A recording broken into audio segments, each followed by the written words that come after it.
Parent company, Glory Communications Incorporated.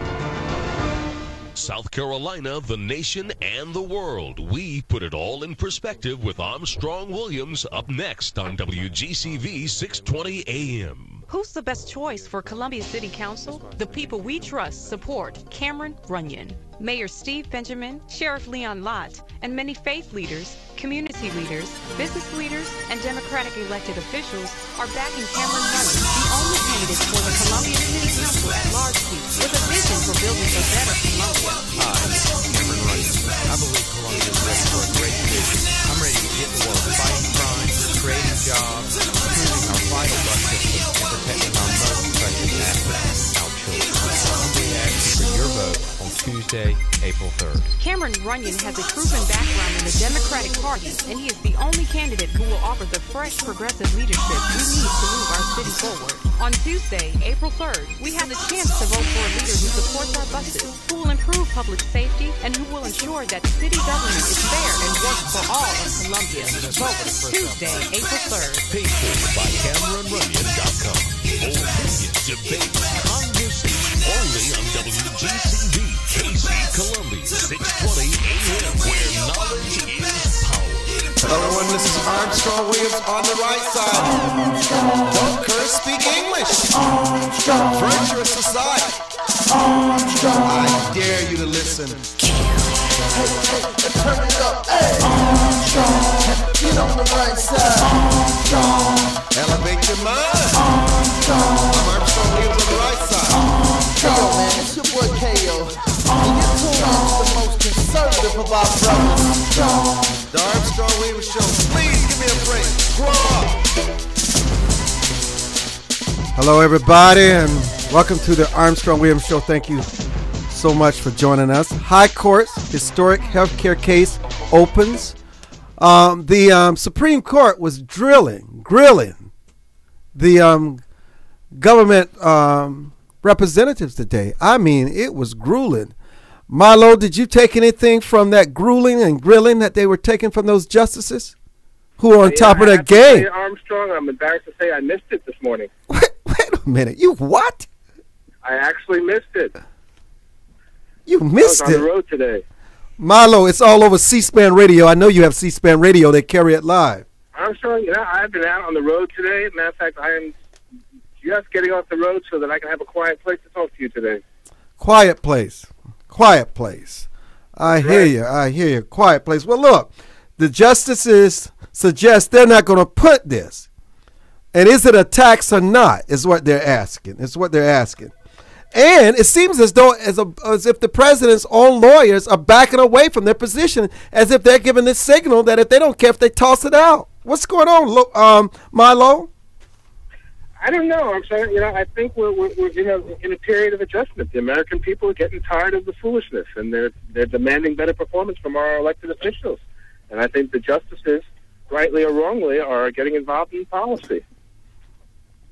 And did you see the president whispering to Dmitry Medvedev that, hey, oh my goodness, just back off. I'm gonna take care of you. I'm not, and all I got to do is get reelected. Wink, wink. You know. Just let me get. And all confident. I mean, what's that? Were you not offended by that? Were you just shocked? It's beyond offense. What it says is that there's a level of contempt at our highest office for the people that put him in office. He does not respect we the people. He thinks he knows everything. I have never seen a more arrogant man in the White House. I don't mean no harm. I say this often. No, I absolutely agree. It's just okay. It's unbelievable to me, if I must say so. It really is. There's a lot of things going on right now that are unbelievable. I think Washington is clearly an indication of malaise and misguidance. But I think what's even more unbelievable is that in this day and age, in the year 2012, we have incidences like what's going on in Florida and in Sanford, and what's going on in Afghanistan with American soldiers being prosecuted when we are not addressing domestic cases. It's just an absurdity all the way around. I have to tell you, and then we have people who still care about this country. They want to run for office. They're willing to sacrifice their good life, their family, their way of life, their reputation to run for office. And I think we may have someone on the airwaves today that my producers tell me that may know you, Milo, but you know so many people. You sit on so many boards. You're such a connecting businessman that it doesn't surprise me who you know these days. But anyhow, our guest for the first half hour today is Wendy Rosen. Now, according to her bio, you know, bios to me are just nothing but propaganda. Either they write it or they have somebody else write it. But no offense. Anyhow, according to her bio, she is a leading advocate for the Made in America movement. For 30 years, she has worked tirelessly to protect our economy and create jobs by advocating for the importance of American-made products. Now, I like that. Through both her company, the Rosen Group, and the American-Made Alliance, she has devoted herself entirely to a national agenda protecting the producers of American-made products. Wendy Rosen, welcome to the show where we don't pull any punches. We take off the gloves. Thank you so much, Milo and Armstrong. I really appreciate being here. Do you? Oh, yes. Well, I hope you feel that way by the time we say goodbye to you. So you're running for office. Tell our audience what you're running for and where. Well, I'm running for Congress in Maryland's 1st District, which is now, at this moment, the seat is held by Andy Harris, a Tea Party congressman. A Tea Party congressman? So you're running as a Democrat? I am. Oh, my goodness. I know my audience is going to fall in love with you because that's a strange thing happening on our show today, that we are actually interviewing a Democratic candidate. And I thank you for finally giving me balance on this show. I have been wondering why the Democratic candidates don't come on. We are fair and balanced, especially on Tuesday, right, Milo? Absolutely, absolutely. But you know what? Wendy is a very interesting Democrat. She is a Republican convert to Democrat who, well, I'll let Wendy tell you why she made the change, but Wendy is what I consider a responsible Democrat, a Democrat that thinks. Well, how can she be a convert and still a Democrat? Well, I'll let her explain that. I was once a Republican many years ago, and you wised up. Huh? And you I got fed up with trickle-down economics, and I truly believe that Congress still thinks in ways that are trickle-down economic theory practices, and I think we need to change that because it takes a village to create an economy. It takes small businesses and Main Street businesses and the middle class to create an economy. It doesn't take big corporations. But the president is so anti-small business. Look at the climate that he has created, the class warfare. I do like our president, and I like what he has done, but he has a whole lot more to do. And you are right that he has not done very much for the small business person. The Fed, the Treasury, the Domestic Policy Council, the Economic Policy Council, no one in micro enterprise or small business is represented on any one of those councils. How? And that is just such an egregious oversight. Is it an oversight? Well, it's not quite an oversight. It's something that Congress on both party sides has been doing for years and years and years. They use the term small business all the time, and what they're really talking about is a company with 100 to 1,000, maybe even 5,000 employees. The Small Business Administration, only 1/6% of all SBA loan dollars go to what we all define as a small business, those little shops or businesses on Main Street. Why don't you remind our listeners again the importance of that small business owner, what they contribute, and also remind us, because I'm so proud of the fact that you believe in American-made products. I try to buy them at every opportunity. Good for you. Good for you. Well, when we spend money at a big box store in the United States, that entire dollar that we spend at a big box store leaves our country before sundown. It never really lands in one of our banks to be considered in a formula that will create local loans for automobiles, for small businesses, or mortgages for houses. And when we spend money and we shop local, in a local store, a small family business, 67 cents of every dollar stays in the local community, and it's kind of like recycling your money locally. It is. The interesting thing, Wendy, that while your numbers are accurate, one of the pieces that is missed in this equation is that in many cases the American dollar leaves the country before the consumer actually executes the transaction. And then when the consumer executes that transaction, that American dollar leaves the country with interest, with additional interest on top of the dollar that left earlier. That's true. And we will never get rid of our deficit unless we start spending more wisely and we really realize where our dollars go and how we can make a bigger impact into our own economy and our own community.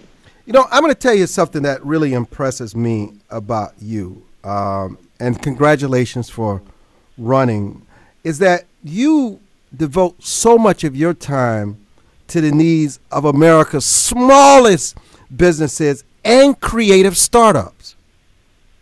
That's right. Sometimes even before they start up. I actually also teach classes on launching a small creative business. Talk to our audience, many of them who are business owners, want to own businesses. Talk about the startups and how can they find anything to breathe about in this economy. It seems like everything is against them. Well, you know, we do know that those smallest businesses in our country are the canaries in the coal mine when a recession starts. We lose all of those jobs in the smallest businesses first, but we get them back fast in the recovery. This time, however, those small businesses are not coming back fast. They used to, but they don't anymore. And part of it is how we create policy and how we deregulate, and the tightening up of lending and credit in our country has really stopped entrepreneurship dead in its tracks. We do not have entrepreneurship going on in our country right now. It's not happening. And before this recession, we were beginning to see a whole new generation of very young micro manufacturers and small retailers coming into the marketplace. And a lot of those good folks are gone. And a lot of our well-established small businesses that are 50 years old, or yesterday I met a woman who had just closed a flower shop that was 94 years old. She was the fourth generation of the business. You know, I would not expect, Milo, that a flower shop would be hit so hard in the economy unless much of our competition was within the same radius. That is pretty shocking. And oftentimes, established businesses are so branded that they have staying power.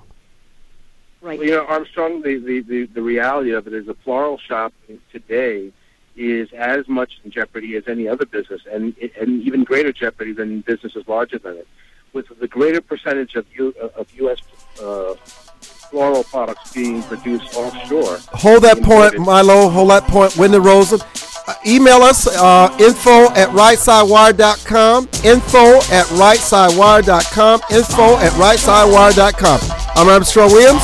Don't go away. We'll be back. Armstrong Williams. For more information on the Armstrong Williams Show, please visit our new website at www.rightsidewire.com. There you can find his syndicated column archive, view live streams, and get your favorite conservative pundits' views on the current issues affecting the American people. From building wealth to foreign policy, stay connected with Armstrong Williams and his colleagues at the all-new www.rightsidewire.com. And a left hand. Hands can do Anderson incredible Brothers things. Bank, a family-owned and operated establishment that blends traditional personal service, local market awareness, and advanced technology to meet the financial needs of its customers. Then push hard Visit and fast in the center of their abbank.com chest or call until help arrives. 843-464-6271 CPR is recommended by the to see how they American can Heart assist you with your Association, banking and it's needs. incredibly easy and Anderson effective. Brothers Bank, celebrating Find out more about 75 this years of latest community method of banking, CPR the way at it should be. Stability right in your handsonlycpr.org. backyard since The 1933. power to help save a life is in your hands. A Hello, message my from the name is American Ron Heart Moulton. Association and the Ad I'm running as a Council. Republican for the City Council in the nation's capital, a political arena dominated by the Democratic Party.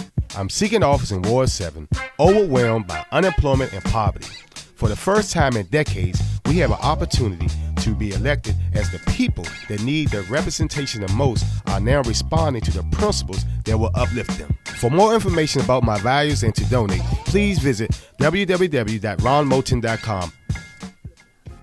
Most Americans simply have never been taught the basics of money management, let alone how to secure their financial future. But there is hope. Financial Education and Literacy Advisors, also known as FELA, does what others don't. FELA teaches financial education. If you'd like more information about providing a financial wellness program for your employees, or a credit-bearing college course in personal finance, or other valuable programs, please visit myfela.com. That's myfela.com, or send an email to info@myfela.com. Hi, this is Armstrong Williams with an opportunity to own a piece of paradise in Nassau, Bahamas. Spectacular land prices, 8,000 square feet, 20,000 square feet lot, affordable prices, hilltop properties with views of the magnificent sea. Just call 242-677-3120 or 3121 or go to info@rightsidewire.com and leave your information. Where heads of state, sports, entertainment, and political celebrities meet. You're listening to Armstrong Williams. You know, as I was listening to Milo, and he was talking about the things that impact the florist industry and other industries, you can't help but think about how these social networking sites and these Google sites have just come along to replace so many small businesses. People can order their flowers online. They can do greeting cards and create right on their computers. And what we don't understand is that it has impacted so many small businesses in this country. Just like Walmart just drive out industries wherever they decide to move their operation.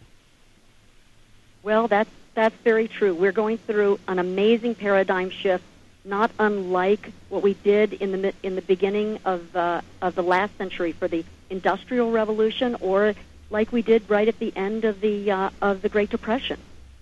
All of us have to learn some new skills and some new strategies for making a living, and I'm included in that. You know, it's an amazing time right now, and it's a creative time too. And it's also a time of opportunity. I mean, you know, I'm actually out today in Murfreesboro, Tennessee, where a new entrepreneur is opening up a Yellow Llama franchise, and I was out here supporting this new entrepreneur, and this is a teacher at one of the universities out here in Nashville. His wife is an executive VP with a national entity, and they've opted to pursue an entrepreneurial opportunity to expand their lifestyle and to ensure that they have some sustainable security. There's opportunity in this crisis that we're going through. But we have to take people like Wendy and myself and I'll include you in that too, Armstrong. People who are reaching out and trying to make moves in this environment as opposed to sitting on their hands and waiting for it to change. Wendy, talk to us about your bid for Congress. Why did you decide to just uproot your existence to run for office? I mean, what was it, the impetus? And what do you hope to change that the current member of Congress has not been able to do since they held the office? Well, you know, I'm going through a change in my life, too. My daughter is now in her mid-30s, and she is becoming more and more active in my business of the trade shows and the magazine publishing. So I felt like this was an opportunity for me to change what I was doing. I had been working on Capitol Hill regarding Made in the USA policies for the Smithsonian Museum shops and for our national park stores. I've been trying to push more Made in America products in those places.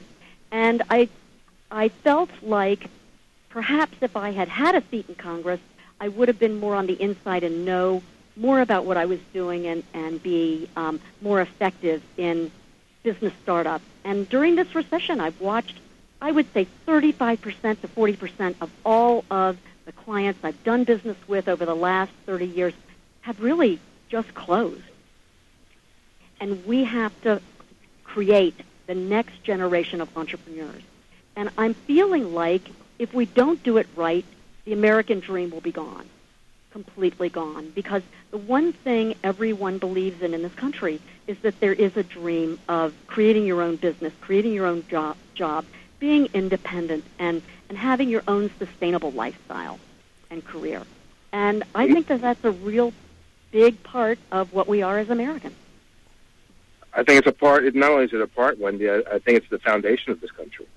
But you're still not explaining to us what you plan to give the people that you're running to represent. What will they benefit as a result if you're elected to Congress? Well, the big difference that my district is compared to the other districts of Maryland is that mine is 100% rural. It's all small little Main Street towns. It's agricultural. Most of those people have that independent streak running through them. And it makes me and my district a good match, I think. I'm really, I'm watching what's going on in these small towns, and our Governor O'Malley, has made some great new policies in creating arts and entertainment districts and providing them with some the little towns, some great incentives for creating these arts and entertainment districts. And that's taking away the vacancy signs on Main Street all over the state of Maryland. That's just one of the things that's going on right now. And I'm seeing that there's. But if you're elected in Congress, how can it impact and uplift that community, that district that you would represent? Well, I think that what I do in Congress will not only, of course, help my own community, but of course it will help nationally. All of these new policies and ideas that I want to bring to Congress will in fact be implemented and will help my district and also the country for small businesses.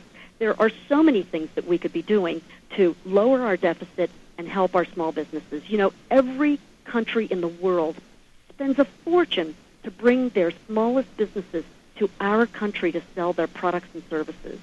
And we do nothing to help our own small businesses grow outside of their own community of business.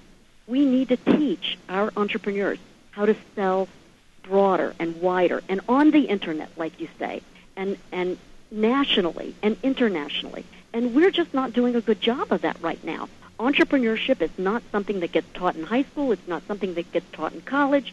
And those tools, there are new tools being developed at this moment, and we need to leverage them well. Wendy, you know, you speak about the differential between foreign countries' support of their smallest businesses on the global stage and the absence of American support for its small business. Could you speak to, in specific terms, on actions that you would take to support that? Sure. I think that every small entrepreneur that's selling successfully locally in their own community should be able to get a small grant or loan to be able to go and try the national trade show of their field, whatever that is. That's what other countries do, and it's something that we really, really need to do. Our entrepreneurs are selling only locally, and what we need them to do is to branch out and sell across many communities nationwide, so that they are not seasonal, so that they have a more stable income, and so that they can grow.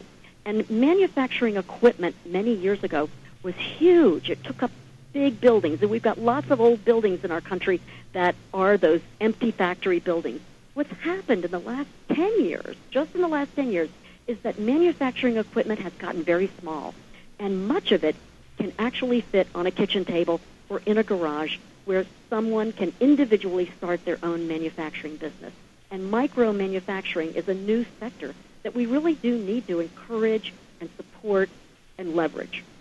You know, in our opening discussion, Milo and I were discussing today's Supreme Court listening and cross-examining, or whatever you want to call it, the government and their witnesses. And the sharp questioning by the Supreme Court conservative justices cast serious doubt on the survival of the individual insurance requirement at the heart of President Obama's historic health care overhaul, and arguments at the High Court focused on whether the mandate for virtually every American to have insurance is a step beyond what our case allows. Is it a case, should the individual mandate be knocked down? What are your feelings about this issue that impacts so many Americans? Well, I don't feel that this is a new tax or a new mandate. We are all paying for health care. Every one of us is paying for someone else's health care, someone who couldn't afford it. And unfortunately, the only way we have to provide health care in those circumstances is the most expensive and inefficient and ineffective way, and really doesn't provide good health care. That's the emergency room. And we need to be able to spread health care costs across every American, the healthy and the unhealthy. And everyone in this country uses health care. You can't say, I don't use health care. It's not like broccoli. You can decide not to eat broccoli, but you cannot decide not to use health care. And unfortunately, most of the health care that you consume in your life is going to be at the end of your life when you are the most unproductive. So it's not a mandate that is new. We have all been paying for it. Unfortunately, we are paying twice per person what every other country in the world is paying. But can the government force people to buy insurance? And if so, could other mandates to buy broccoli, burial insurance, and cell phones? How far does this go? It only goes, I think that health care makes sense and that we're all paying for it anyway. What we're doing is finding a fairer way to pay for it, not an unfair way of paying for it. Wendy, I have to disagree with you because the discussion on the table is not a question of the need for health care or the equitable distribution of the associated cost of delivering health care. The question on the table is the mandate compliant with the spirit and word of our Constitution?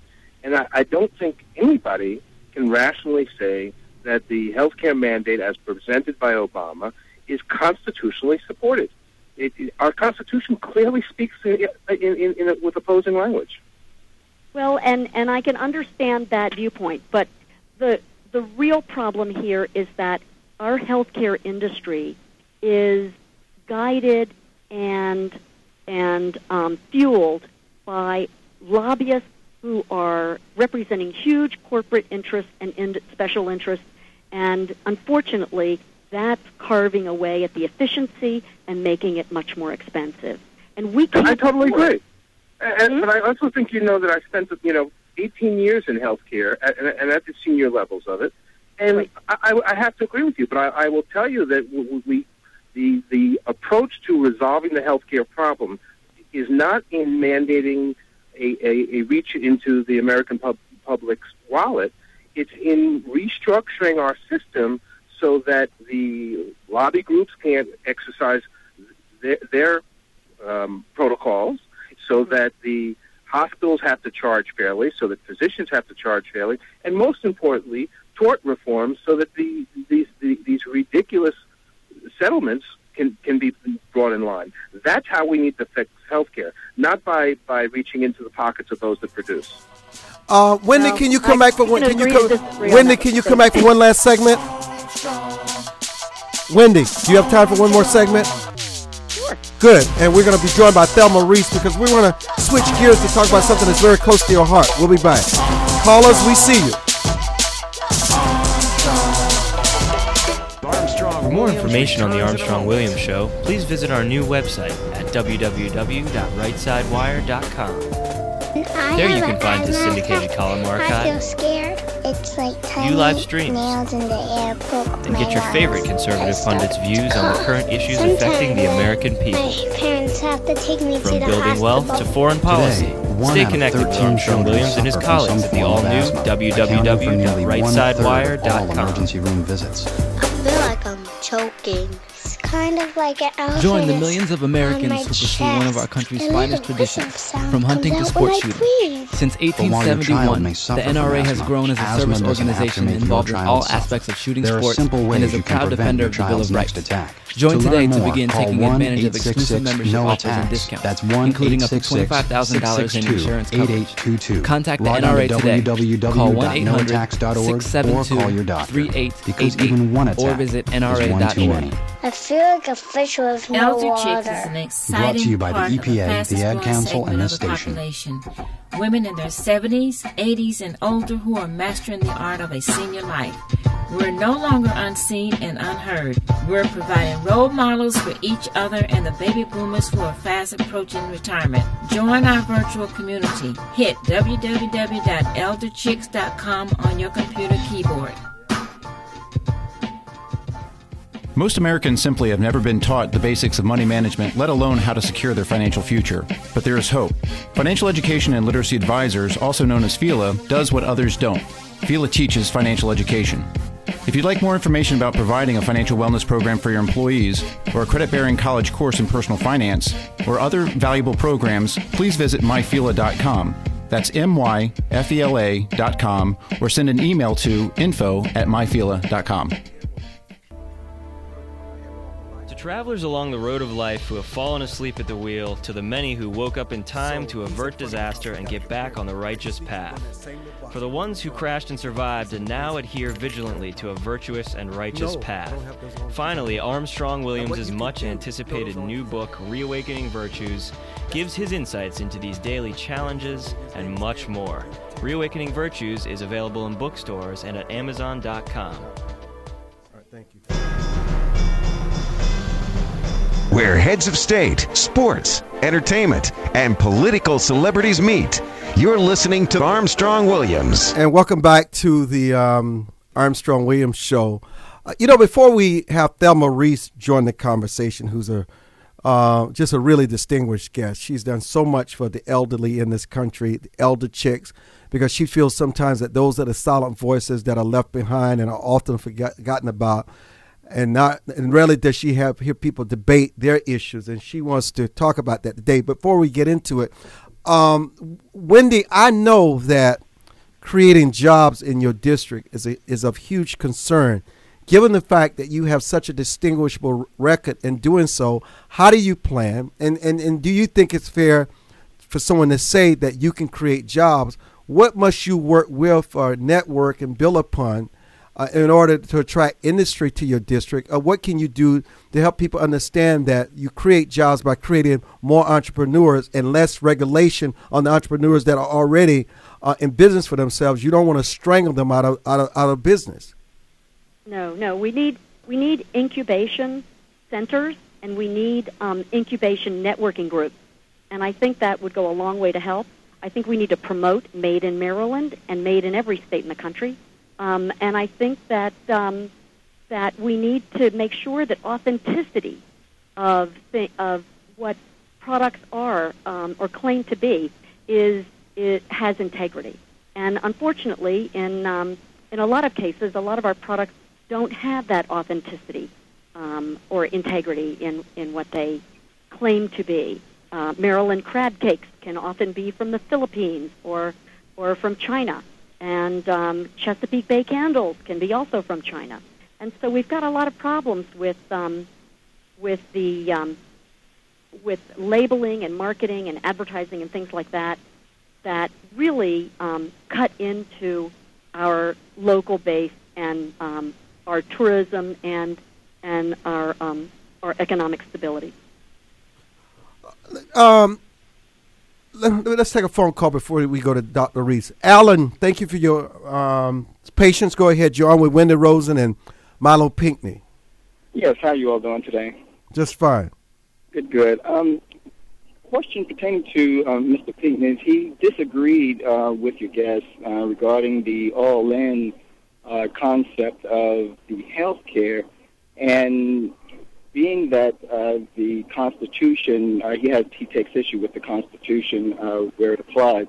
My question would be, the Constitution has been amended time in for today's time that the forefathers did not see.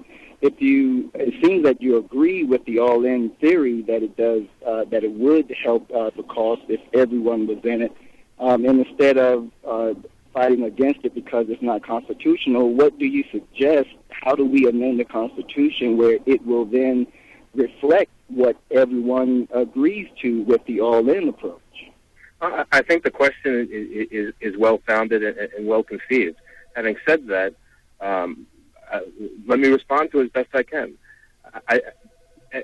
Any type of challenge to constitutional law needs to go through the constitutional amendment process.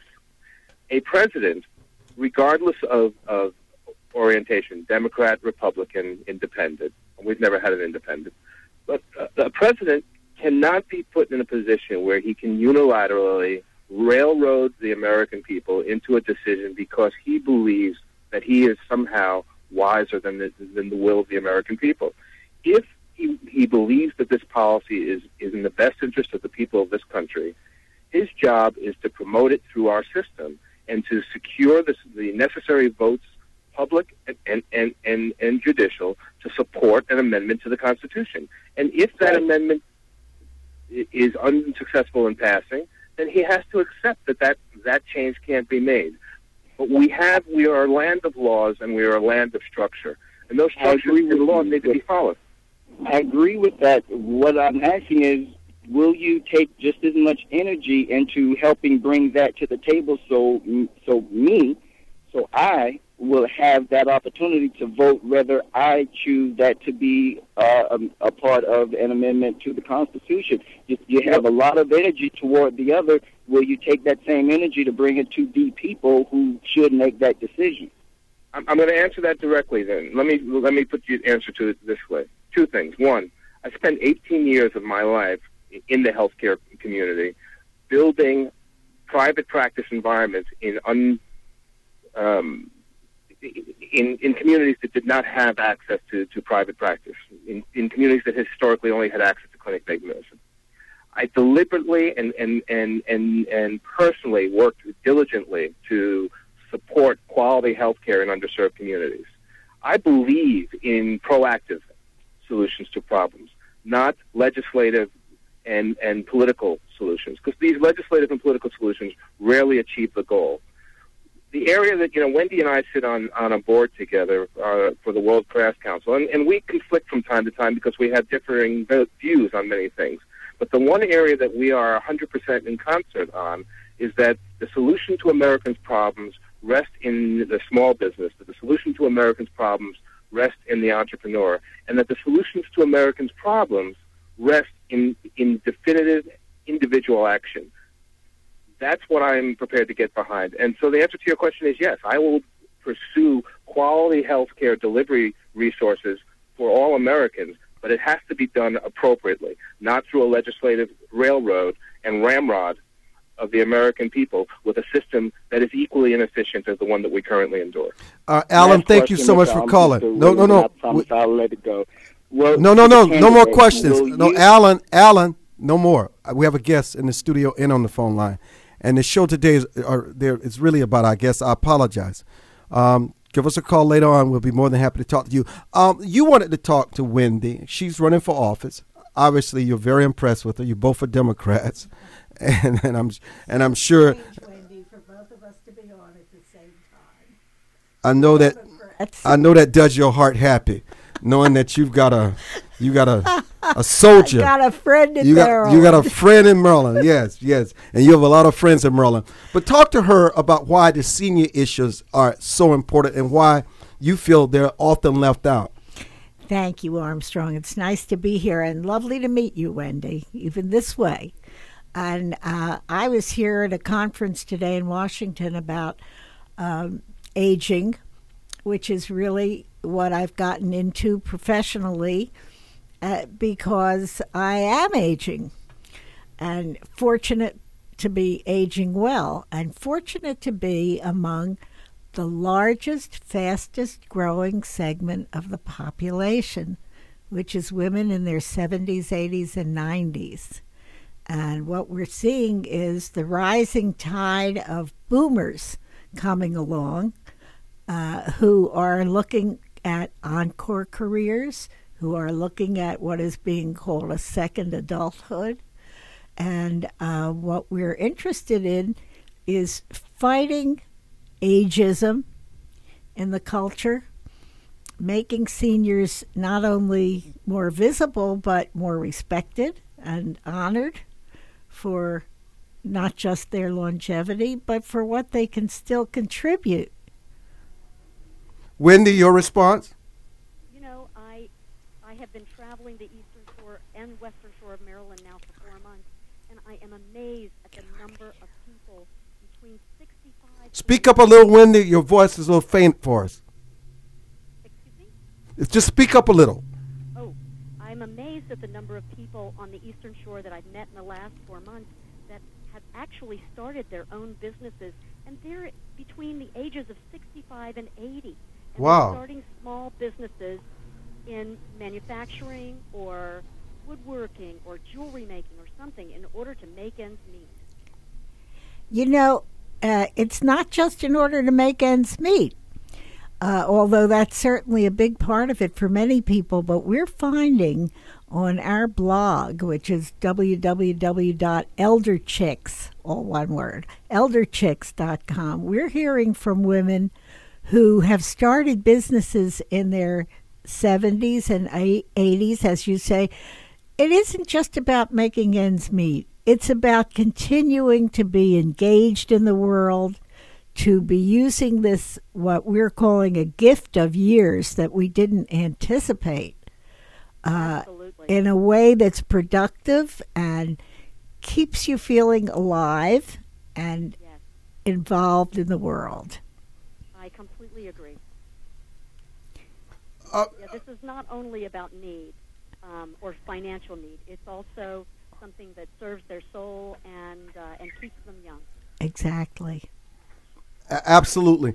Let's just take one more caller. Thomas, you have a comment for our guests? Go ahead. Yes. Hi, Mr. Williams. Hi to all your guests. I wanted to thank your candidate from Maryland for making mention of the fact that this country is going through a paradigm shift. I think she said from the industrial age and certainly to an information age. I think a lot of our citizens are not informed, are not very well prepared, or at all prepared for what's happening in this country, and I think they're frustrated and very concerned by the government, or what we call our government, because they're making decisions with this reality in mind. Now, I remember when small businesses were mom and pop operations that could be started on a shoestring. I think now, and a friend of mine was talking about this recently, if you're not able to operate at a capital level that you're able to take advantage of all these government maneuverings, laws, and so forth, that you really can't build a small business. So what is a small business these days? Wendy? Well, I deal with micro-enterprise organizations, and those are definitely, 90% of them are less than 5 employees and less than 5 years old. And those are the businesses that Wendy, I'm sorry. We're coming up on a quick break. We're going to come back. I apologize. I know you have things to do, but the callers want to talk, and you have something to talk about. Milo, we hear you. I'm Armstrong Williams, Thelma, Reese in studio. We'll be back. For more information on the Armstrong Williams Show, please visit our new website at www.rightsidewire.com. There you can find his syndicated column archive, view live streams, and get your favorite conservative pundits' views on the current issues affecting the American people. From building wealth to foreign policy, stay connected with Armstrong Williams and his colleagues at the all-new www.rightsidewire.com. Does your school, team, church, or charity need a new fundraiser? Do you need to work out of your home or part-time? Are you a small business that can use an additional revenue stream? Then you need Yellow Llama. Do you need affordable web services or tools to enhance your existing business? Are you a graphic artist who wants to create a revenue stream with your art but not get ripped off? Then go to www.yellowllama.com. Brought to you by Anderson Brothers Bank, a family-owned and operated establishment that blends traditional personal service, local market awareness, and advanced technology to meet the financial needs of its customers. Visit abbank.com or call 843-464-6271 to see how they can assist you with your banking needs. Anderson Brothers Bank, celebrating 75 years of community banking, the way it should be.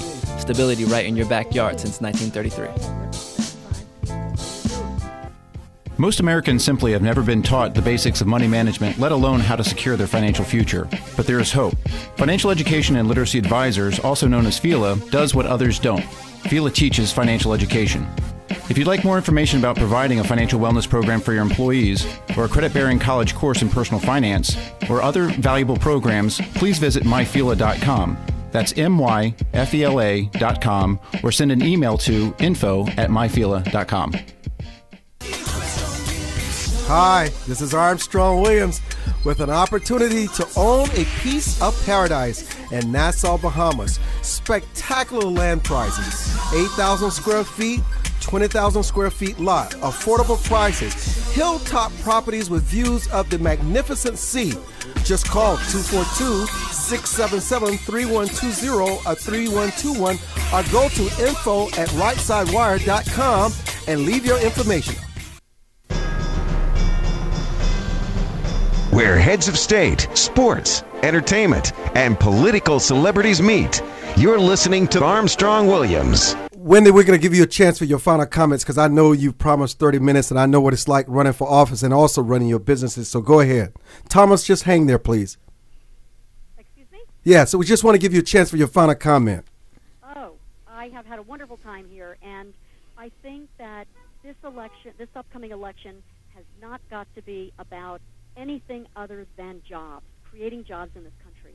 And I get very frustrated when I see our national politicians avoiding actually coming up with real solutions on job creation. It's a shame that they do that because they're talking about anything but job creation. Thank you so much for joining us, Wendy Rosen. We wish you all the best. Thank you, Armstrong. Okay, now. Take care, Wendy. Thank you. Dr. Reese, you had a comment. For Thomas, are you still there? Thomas, I hope you're listening. I just wanted to respond to something that you said that I think is awfully important. When you were talking about how hard it is for little mom and pop stores to open and small businesses to open, and you were talking about the role of government in preventing that. But I think rather than focus on that, we've been avoiding another part of this huge paradigm shift that we are in, and that is the technological revolution. And someone mentioned earlier the closing of the flower shop in the neighborhood, and Armstrong said correctly, you could get flowers on the internet now. So the real divide is happening also because so many people have not yet adapted to this technology shift. And we're seeing that particularly with older people who have not become confident about using the internet, using technology. That's changing everything so much. And it is creating a generational divide, too, with older citizens. So that's an important part of it. One of the reasons, I think, that these businesses are going away is if they haven't adapted to the use of the internet. Randy, you have a comment, and then we're going to hear from Milo. Thank you for calling, Randy. Yeah, how y'all doing? I was trying to get in earlier when y'all was talking about the healthcare law, and it's real funny to me that the mandate was a Republican idea, and when the Republicans was shopping it around, I really heard no constitutional lawyers or anybody really saying nothing about the mandate when Hillary Clinton was running on it, because she tried to pass healthcare reform before, and she was against the mandate. Then she thought that, I guess she assumed that since it was a Republican idea, she would get some bipartisan help with it. But it's just funny to me that all of these Republicans are going so hard at their own idea. When it was their idea, it was lucrative, it was a strong concept that they knew they could get across through the intercommerce law. But now it's something that Obama did it, which, as usual, with the do-nothing Republican Congress, and everybody else that think they're Republican have their arguments that they thought the Democrats were going to throw at them, and they're throwing it at the Democrats. Milo, how do you respond to that? Well, I think the focus of the commentary is off point. This isn't a Republican or democratic issue. This is a constitutional issue. And whether its origin was Republican or Democratic is functionally irrelevant. The real issue is that we need a healthcare system that services the healthcare needs of the American populace. That's what we need. We need to deliver that system in an efficient manner that does not violate the principal tenets of our Constitution. And that's the only response I have for it. With respect to Dr. Reese, I thoroughly support the work you've been doing. I encourage many of my clients to seek out retired elders, mainly because of their superior experience and longevity in the workforce. And I encourage small business to reach out to our elder population, because frankly, I'm soon to be an elder. I'm 52 next month, and I find that the best advice I get is from some of my elder and more experienced mentors. We need to encourage that. Thank you, It seems like you just politicking. I mean, your answer is mind-boggling. You're not answering no. You're breaking on. You have no answer to the problem of 30 million people not having health. You heard about the private industry. Oh, Randy, you're gonna call back. Your line is breaking up. So call us back. Jay, you have a comment. Go ahead. Hello, Jay. I guess Jay is not there. So Milo, when you look at the landscape and the trends, what is the new economy?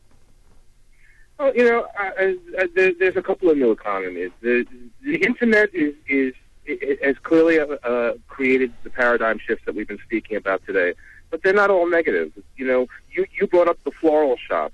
The internet has actually enhanced the opportunity for floral sales. What small businesses need to do is adapt to the environment that they're now competing in. The independent can compete with 1-800-Flowers today, where 50 years ago the independent couldn't compete with GE. Today they can, if they embrace the technology. Let's go to Sherry. Sherry, you have a comment. Thank you. You're on with Dr. Thelma Reese, founder of Elder Chick. I'm so glad I talked to you today. I caught bits and pieces the last time you were on there some time ago, and it's true. We need to take advantage of our elders. There was a time where we respected them and cherished them and set them on a pedestal, and I still do with my dad. I've encouraged him. He still works. He'll be 72 in August, and he still works a full-time job. And Good for because him. he has to have a structure in his life. He's worked for so long. And I've tried to get into, go into teaching or something. He's really not into that much, but he's always been a home builder and liked to do crafts and everything. And he actually helped out a coworker's son a few weeks ago on a project and showed him how to use a table saw and how to use a drill press and things that the young man had never seen before and probably never would have been exposed to had he not had to do this project. And we need to find, these are people that we're going to lose. We're losing so much talent on a daily basis, so we need to take advantage of that. That is whether so it be through the true. schools or through small businesses or something. I'm in awe of things that my dad teaches me, and I just wanted to share that. So thank you. I think that's so great to hear, and it's really not an unusual story. It's a wonderful story, and we should hear it all the time. The thing is that your dad is still able to work, and I don't know, rather than encourage him to teach, if he still wants to do his craft and he's still able physically, it's probably great for him to be able to do. One of the things that we hear people say that is difficult when they go into retirement is a feeling of a loss of identity. They don't feel that their work is valued anymore. They feel that maybe they're not valued as much. So I think as long as people can want to keep working and can, they ought to. Of course, that's going to affect public policy, isn't it? How do you feel, Milo? That, Dr. Reese. Yeah, Milo, how do you feel about raising the limits for retirement? Well, I think it's a great idea, but even with before that happens, because anything in Washington takes an inordinate amount of time to affect change, we can put some of these seniors to work by pairing them with startup entrepreneurs. And what does not impact on their earning limitations is educational grants. So if the compensation provided them is structured in the form of educational grants, we can navigate around the limits, put some of these seniors back to work, and create an enhanced opportunity for the entrepreneurs who they assist. I think that's such a great plan. And actually, there are places and small groups starting. Some of them are not so small anymore. One of them's called Civic Ventures out of San Francisco. That's working to get people who are in retirement who want to go back and do something else or want to keep working in a way that may not cost the benefiting institution or business as much as their full salary would have, but can give them at least a stipend and enable them to bring their expertise and their experience to bear. How can we get more information on Elder Chicks? If you just go to www.elderchicks, all one word, ELDERCHICKS.com, click on it, become a member, it's free, and you don't have to be a chick. You don't even have to be elder. Armstrong Williams, I'm sure, is one of our members. Well, Milo may be old, but I'm not. He speaks for himself. You don't have to be old. I'm sorry. I'm sorry, Milo. I just put my foot in my mouth. Yeah, because Armstrong, I think you're only a year younger than me, my friend. Yeah, well, please. I don't consider myself. Well, Dr. Reese, I tell you, you have my commitment. We're going to support what you're doing. I think it's great. Thank you. That's great to hear, Milo. After the end of this show, I will make a point to get your contact information from Armstrong. Thank you so much. Thank you, Dr. Reese. Thank you, Milo. Thank you, Wendy Rosen. Thank you, callers. Good day, everybody.